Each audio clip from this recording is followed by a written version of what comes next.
Assalamu alaikum wa rahmatullahi wa barakatuh. My dear brothers and sisters and viewers of IQRA TV, welcome back to Real Talk.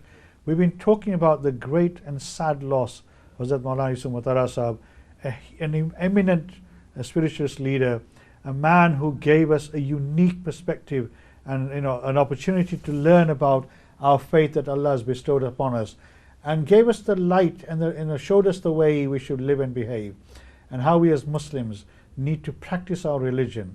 And he set up, as I spoke earlier, this Darul Room in a very isolated place where he was received enormous criticism. I remember when the first it was muted that the Darul Room was going to be there, by people saying, why in this location? It's completely isolated, no Muslims community living around that area. But as usual, he was proved right, like in everything else. And as I know, we have now been joined by Hazrat Mufti Maulana Ibrahim Sahab, who is no sort of stranger to viewers of IQRA TV. He also went over to Canada, just like Maulana Hayat Sahab, when he heard about the Hazrat Maulana Yusuf Sahab being afflicted by his illness, and he was there and came back after the funeral. Hazrat, welcome. Thanks for joining us. I know you've had a very, very busy week since you came back last week. It came as a huge shock to us. You were very close to him because you were one of the blessed people that I've been told he gave you khilafat. You must have been really, really close, and you must have been really shocked because none of us expected this to happen, completely out of the blue. How did you feel about this? How did you take it? Yes, you're right. I had a connection with him, but to say I was very close is a bit difficult claim to make. Because there can be many more who are more closer than to this, as I was explaining to Mufti Yusuf Sahab. But yes, Alhamdulillah, with the grace of Allah subhanahu wa ta'ala, it was one of my kismat, put it as, or naseeb, yes, that Allah subhanahu wa ta'ala had written that I spent most of my life under his guidance, under his instructions. And it was devastated to find out what happened. But keep in mind that Hazrat gave indications that he is going to leave us. And I'll give you one example. On Eid, I normally do my namaz in my masjid, but this particular Eid al-Adha, I prayed behind Maulana Junaid Sahab in Darul Umbari. Sure.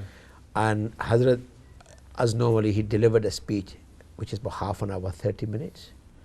One of the important aspects is as soon as Hazrat arrived, I saw Hazrat Rahimahullah Ta'ala, and as soon as arrived, there was so light on his face that I couldn't believe that it's a unique type of light on his face. Then I decided today I'm not going to hear his bayan. All I'm going to do is observe his light. Achha, mashallah. Then I was trying to justify what type of light is it. Is it the light because of a tahajjud? Because it narrated in a hadith, the person who wakes up in the morning, tatajafa jum and mazaj, Allah subhanahu wa ta'ala gives me a unique type of a light. But then I realized, well, Hazrat normally has the light, but this is something different. And now I interpret that was the light of the barzakh.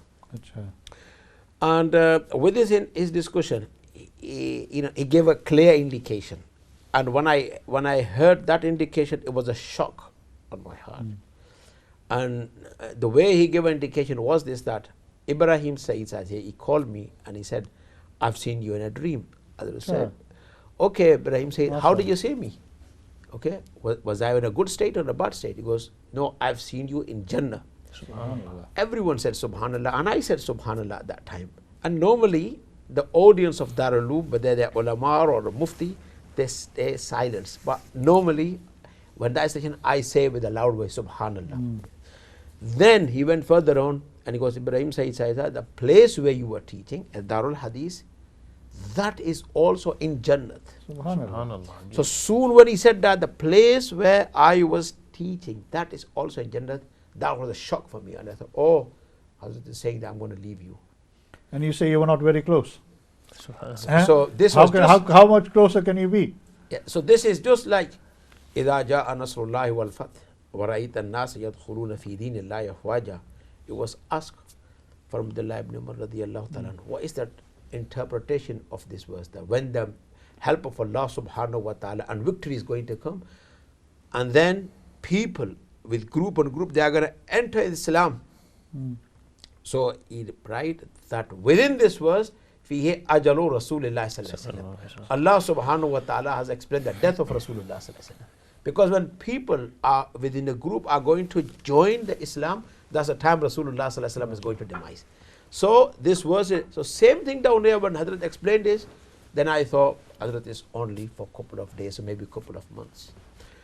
And then another unique thing is when he met after the namaz, everyone, he gave a salam with a loud voice. Wa alaikum salam, wa alaikum salam, wa alaikum salam. Normally with a silent voice. He says like lips, you know, he's moving his lips and you can see giving a salam. But this time it was a farewell salam for everyone. Sure. So he's made a witness. And then later on, when he got ill, and then you know, then his other dreams became apparent to the people. And there was another clear indication, and that was that before this attack, you know, he got illness. There was Pir Talha Sahab in India. He was in coma, and we did a Khatm-e-Bukhari for Hazrat Rahimahullah Ta'ala. So 1 week later, I've seen in my dream that Hazrat is teaching the Bukhari. There's 6-7 students on his left hand side, and I'm sitting right, so I go close to Hazrat. So when he's teaching the Bukhari sect of Bukhari, which I did Khatm-e-Bukhari for Pir Talha Sahab. The same, it was a zakat, and also I was stuck on some of the names I found them peculiar. And Hazrat is repeating those names again and again. Right. So obviously, you were definitely very close to him. When Hazrat Rahimullah, and then on the 10th of Zil-Hijjah, when Pir Talha Sahab Rahmatullah alayhi passed away, I saw that dream, and then I go, I'm not going to tell this dream, I'm not going to inform Hazrat about this dream, because he's a very sensitive person, he may get upset. Now I'm thinking I should have explained that, because Hazrat already had himself many indications that he's only got a couple of days. I mean, obviously it was a very sad time, and you know, throughout the country, yes, people have been remembering Hazrat. Yes. I mean, I know there was a program in Wakefield as well last week. There was a program in Batley. There was a program in Leicester. All over I mean, I'm sure the majority of our viewers will have heard of Hazrat and the work he's done, right? I mean, there's no doubt about it. But we were talking about his vision.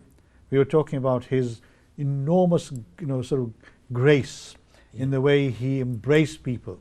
You know, and it was just not Muslims. It was not just people, you know, with the imama and the abaya and jabba. Even people like me, you know, gunegar, suit, tie wale bhi, you know, he did not distinguish. Yes. So when I went to see him, and I was saying before you came that I had the good fortune that when even Maulana Salim Durat and Maulana Shaukat Dari were still students at that time, I got close to Hazrat, and I used to ring him on a Sunday, and he used to say, Iqbal sahab, bhana bhai aavo to aavi jao. You know, if you want to come, I'm on my own. So I used to go there, and I used to spend a couple of hours with him. And I remember one evening I went to see him, and he says, on your way back to Batley, can you drop me off in Bolton? My mum is here, and I have dawat. So I said, Hazrat, no problem, but I don't know the way from Darul Umbari to Bolton. Oh, don't worry about it. And he knew every street, every gully, every kuch. He did not need a GPS system. Yes. He had a GPS system in his brain. Yeah. And when I got to the house and I stopped and I said, "Kyun bhai, गाड़ी से उतरो?" मैंने कहा, "ना हज़रत मैं जा रहा हूँ." "नहीं भाई, मेरे साथ खाना है तुम्हें." So I had to go in. 2 lukme खाए. मैंने कहा, I was a bit ashamed, and I thought but in respect of Hazrat, I had a couple of lukmas, and then I asked for my ijazat to go, and I went. You know, but also he had this vision about how we should live in this country. This is something we were talking about. But he also had a broad and, you know, forward-thinking ability. And I'll give you an example. And this is what I said in my speech on Sunday in Batley. Around 1979, 80, 81, in the old Madina Masjid in Batley, there was a gathering there, and Hazrat was there. And actually, I'd forgotten about this until Hazrat Maulana Rauf Sahab actually mentioned it to me a few weeks ago. And in that gathering was a young man. This young man had an idea that he wanted to present to Hazrat Maulana Yusuf Mutahhar Sahab. And the idea was, he asked the Hazrat, if somebody developed a system where you can have a transmitter in the masjid and a receiver at home, would you think that's a good idea or not? Some of the other ulamas in those times did not really support this idea, but Hazrat Maulana Yusuf Mutahhar Sahab actually encouraged it. And he said, it'd be a fantastic development if this took place. And he actually said to the young man that if this something like this was developed, actually it'd be very good for spreading Islam. And he encouraged the young man to go ahead and do it. And he also offered Darul Bari as a venue where he can do the experimentation. And this is where the experimentation took place.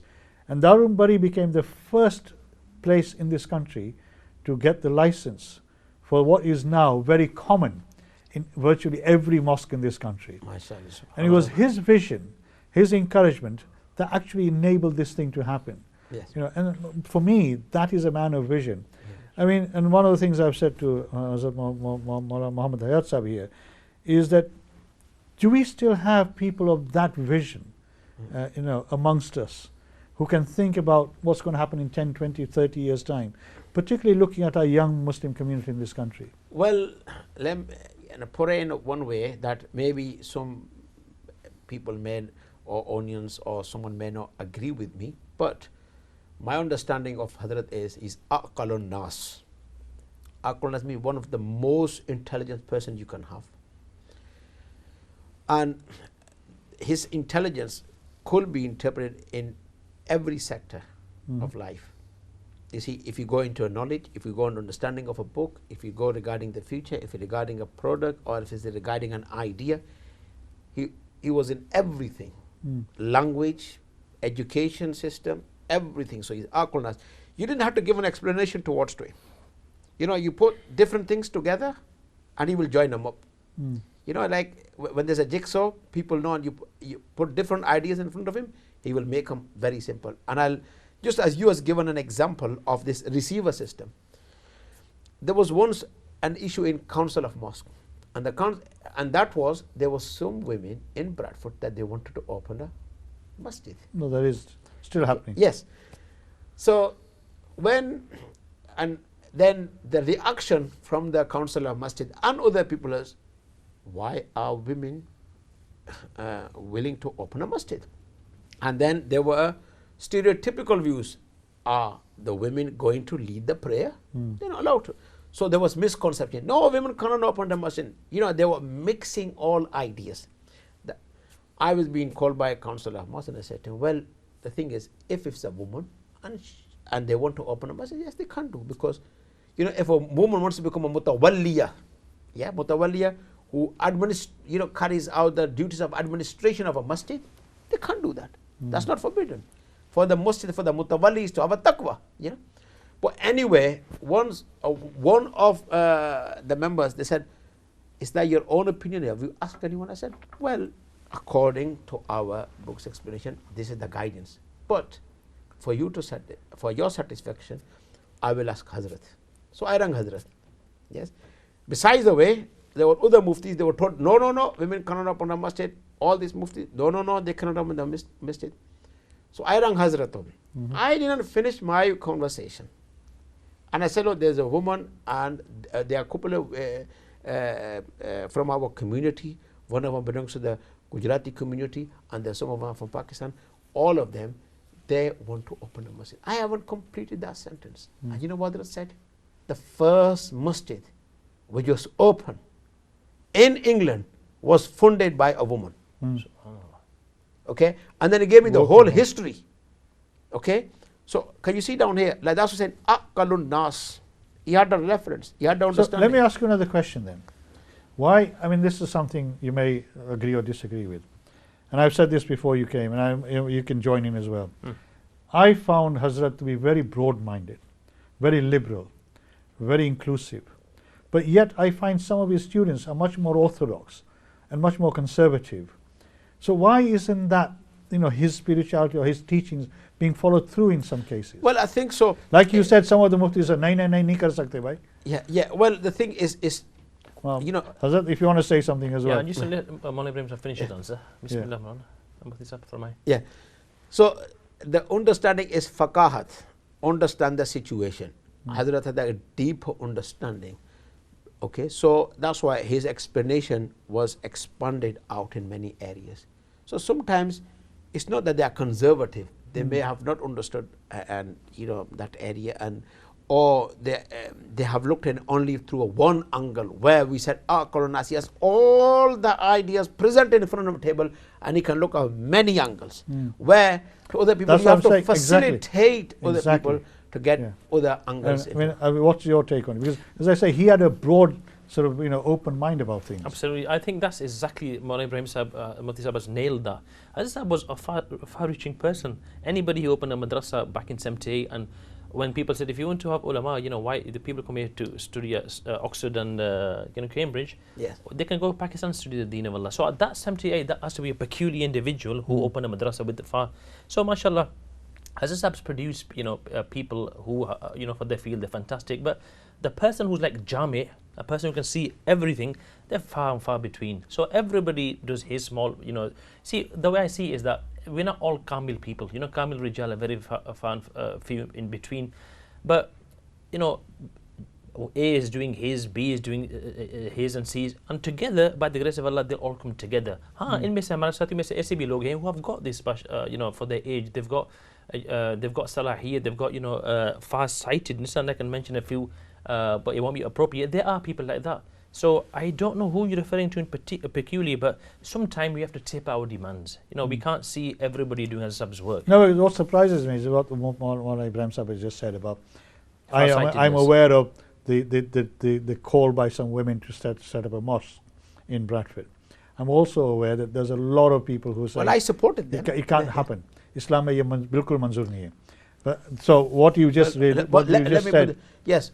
Who funds the masajid and madaris is the women. Exactly. So they've taken the mutawalliya. Begum Bhopal, okay, she bought the place, she opened the masjid, and the masjid was run under her authority. Yeah.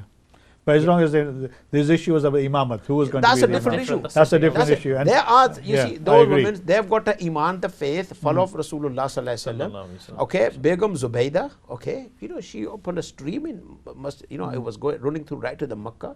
So the waqf can't be administrated by a woman. That's what we're trying to say. But I understand that. But now the thing is, when we say, being a conservative on an issue, okay, everyone has certain fundamental ideas that you cannot compromise.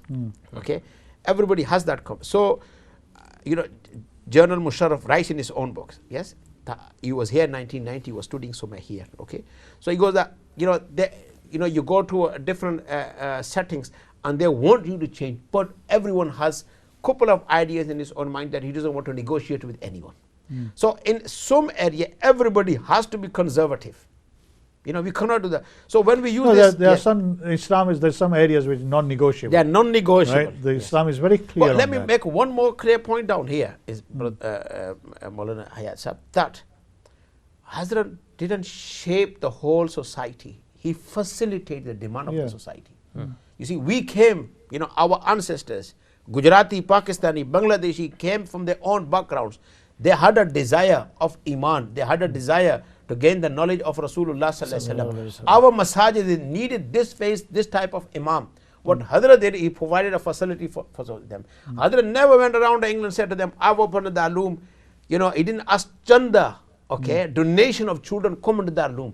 People came towards to him. Oh yeah. Yes. Definitely. And he started with 8 students and then slowly built up. And one important factor about the madrasa is in 78. At that time, Pakistan, Bangladesh, or India, there were madaris, but they were not common. They were not for everyone. Everybody didn't go, and so they were exclusive type of madaris. Only if you belong to a certain family, then their children will come to the madaris. So just having a madrasa, not only in England, not in only UK, as in Pakistan, as in India, it was something unique. That Hazrat had a vision and it came into practice. And now today, opening a madrasa is for everyone. You don't need to prove why do you need a madrasa, why are you going to teach down here. There's no question at all. No, obviously he set the standards. Yes. And the standards, mashallah, are very high. Yeah. And also he's got the girls of madrasas as well. One in Bradford, which is also very well known, and other Darul Ulooms across the country as well. I mean, that is his legacy, isn't it? Yes. And inshallah, by the grace of Allah, may that continue till the day of IQRA, because that legacy, that empowerment that he's left behind, is something that we should be proud of. Yes. But it's actually how do we make sure See, I can give we follow his, his teachings. I can give an example. Okay, I wanted to study the Quran. I couldn't study, on your local masjid. When I went back home, I studied in a village. Now, for me to go to madrasa was difficult because all I heard, if you go to a madrasa, you have to go at daytime and ask for the chapatis and dinner. Okay, will your parents let you go to that madrasa? So there were barriers, like I said, even in Pakistan as well. Now, are you going to go and study in another city? No, it's difficult for everybody. Couldn't allow this, children to go into another madrasa down there. So it was very difficult. I can remember people from our village who studied. They had to travel to Saharanpur, which is 1,000 miles away from here. Okay, when they went, then they went and they came after a couple of years, 4 or 5 years. Then when they studied, then they will return back. So it's so difficult in 30s and 40s and 50s and 60s. Oh, definitely. Yes, what Hazrat did is provide a unique type of a provision. Well, he provided the Darul Uloom in this country. In this country. They didn't have to send their children to India, Pakistan or Bangladesh. Yes. And the but other even thing, if they sent them to Bangladesh at that time, there were no facilities in the Madaris which were in the Pakistan as well, or India as well. And everybody could not send their children because Madaris... I mean, there are Darul Ulooms there, but it was whether people had access to them or not is a different matter. I mean, some of the Darul Ulooms have been going on for years. Yes. But it's whether people... I think Mufti is saying that not just access, it was just a standard between England and Pakistan. It's a big barrier just by itself. As I say, I think one of the key points that you mentioned was that whatever Darul Ulooms were in India, Pakistan, Bangladesh at the time... Even with certain people. They were for certain people. What he did here was, it doesn't matter where you're from, right? You're a Muslim, you're a student, you want to learn about Islam, you want to become a Hafiz, you want to become Maulvi, you want to become a Mufti, welcome here, right? We will provide you that facility. So it was, non-discriminatory. This is why I said he was non-discriminatory when I said this in my speech. He was liberal, he was open-minded. Amazing. Right? It was inclusive. Oh yeah, he was inclusive, and I said this. And he's provided access to everyone. Yeah, exactly. And before you came, we talked about his relationship with his non-Muslim neighbors. Yes. Right, and he left a shining example of how Muslim. In the last Ramzan, his neighbor came to Darul Uloom. Yeah, he mentioned it. That he came for the for iftar and for the Yes, yeah. And once last year I was traveling somewhere. I think I was going to Canada or somewhere, and I had to go to his house before the flight. So it was 7 a.m. in the morning, and accidentally I pressed the wrong bell outside his house. But Hazrat saw me that I'm here. He came out. I said, Hazrat, I've pressed this button. Oh, that next door person, he must have woken up now. What would have happened to him? Sure. I mean, it was just a slight thing. But can you see that he had pain about his neighbor that at that time, when he's heard that, what would have gone through his mind? So, like, it was Aqlun Nas, very focused, thoughtful individual person that is not. There's no replacement. No, definitely. There's no replacement for that type of person. And Allah subhanahu wa ta'ala, has taken it away from us. Yes. And out of a sudden. And in my speech on Sunday, I said, one of the bright stars that used to shine on this earth has no longer shines on us anymore. Yes. And I pray to Allah that Allah Pak will replace him with somebody else who can give us the same, give us the direction and the light that we need. And he had a love with Ashura. He had a love with Ashura, because Darul Uloom was the first place where I understood what Ashura is. Yeah. My brothers and sisters and friends of IQRA TV and viewers of Real Talk, I'm deeply grateful to these honorable people who are both Muftis, students of Darul Uloom Bari, who are high spiritually exalted than I am, for coming here and sharing their experiences, their connection with the life of Hazrat Maulana Yusuf Mutara Sahab, who sadly left us a couple of weeks ago. And we no longer have, I keep saying we are yatim now. We have become orphans in this country without this spiritual guide to guide us. May Allah give him the highest place in Jannah. Ameen, ameen. May Allah give his family sabr, and may Allah give us the strength to live our life as Muslims in the spirit of the way he taught us, and to his students as well. I hope you found this program enlightening, interesting. It's brought a little bit of insight into the life of Hazrat Maulana Yusuf Mutara Sahab. Please pray for him, please pray for his family. And as I said during the program, please also pray for Maulana Hashim, who was his right-hand man for many, many years, who is also at the moment not very well. And inshallah, I hope to see you sometime next week. In the meantime, take care. May Allah be with you. Please make dua for me and my two special guests, Maulana Ibrahim Sahab and Maulana Hayat Sahab, or Mufti Sahab I should call them. Both of them are familiar to viewers of IQRA TV.